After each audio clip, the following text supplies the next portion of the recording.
येत्या 10 वर्षात जर नोकऱ्याच राहणार नसतील तर आरक्षण घेऊन तरी काय फायदा।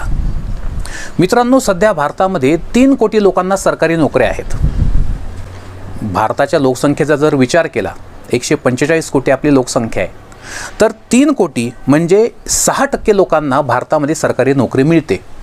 आणि या 6%तला 1% हा कंत्राटी कर्मचाऱ्यांचा आहे, म्हणजे त्यांना फिक्स नोकरी नसते, परमनंट नसते, कंत्राटी तत्वावर त्यांना घेतलं जातं। मग आकडा येतो 5%वर। भारतातल्या 5% लोकांना सरकारी नोकरी मिळते, म्हणजे 100 लोक जर धरले तर 5 लोक सरकारी नोकरी करतात। आता याच्यात आरक्षणाचा जर विचार केला तर 49.5% म्हणजे साधारण 50% आरक्षण लागू आहे। त्यानुसार त्या 5 पैकी 2.5 लोकांना त्या ठिकाणी आरक्षणाचा लाभ मिळणं अपेक्षित आहे। परंतु तो सध्या मिळतोय का? जर आपण आकडेवारी पाहू, बघा, SC आणि ST यांना 15% आणि 7.5% घटनेनं आरक्षण दिलंय, परंतु सध्या सरकारी नोकऱ्यांमध्ये त्यांचं प्रमाण किती आहे? 12 ते 16%। टोटल 22.5% होणं अपेक्षित आहे, परंतु होतंय 12 ते 16%। OBCची अवस्था काय?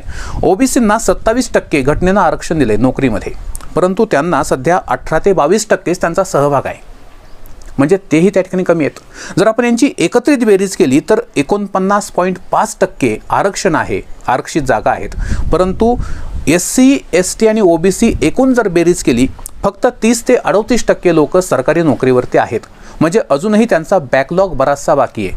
2016 पासून ते साधारणपणे 22 पर्यंत 4 लाख लोकांचा बॅकलॉग सरकारनं भरला आहे, म्हणजे बॅकलॉग होता आणि तो भरण्यात आलेला आहे।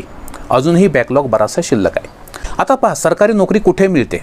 सरकारी नोकरी मिळते केंद्र सरकार, राज्य सरकार यांच्या नोकरीमध्ये, सार्वजनिक क्षेत्रातले उपक्रम जसं की इंडियन ऑइल वगैरे या ठिकाणी, स्थानिक स्वराज्य संस्था, जिल्हा परिषदा, पंचायत समित्या, महानगरपालिका, नगर परिषदा याच्यामध्ये, सार्वजनिक बँका, SBI, CBI वगैरे याच्यामध्ये, विमा कंपन्या, नॅशनल इन्शुरन्स वगैरे या ठिकाणी, अनुदानित शाळा, सरकारी शाळा आणि आपली गव्हर्नमेंट हॉस्पिटल्स या ठिकाणी आपल्याला सरकारी नोकऱ्या मिळत असतात।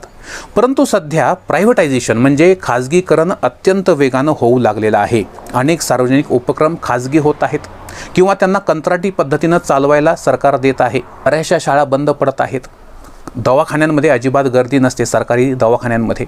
म्हणजे अवस्था अशी आहे की सरकारी नोकरी करण्यासाठी, आता पहा, आपण जर बाकीचे देश पाहिले, मी तुम्हाला सांगितलं भारतामध्ये 6% लोकांना सरकारी नोकरी आहे। बाकीचे जर आपण देश पाहिले, फ्रान्ससारख्या देशात 28% लोक सरकारी नोकरी करतात, इंग्लंडमध्ये 21%, नॉर्वेमध्ये 30%, अमेरिकेत 15%, ऑस्ट्रेलिया 18%। बरं, हे श्रीमंत देश। गरीब देशांचं बघा, ब्राझीलमध्ये 12% लोक सरकारी नोकरीमध्ये आहेत, साऊथ आफ्रिका, दक्षिण आफ्रिकेमध्ये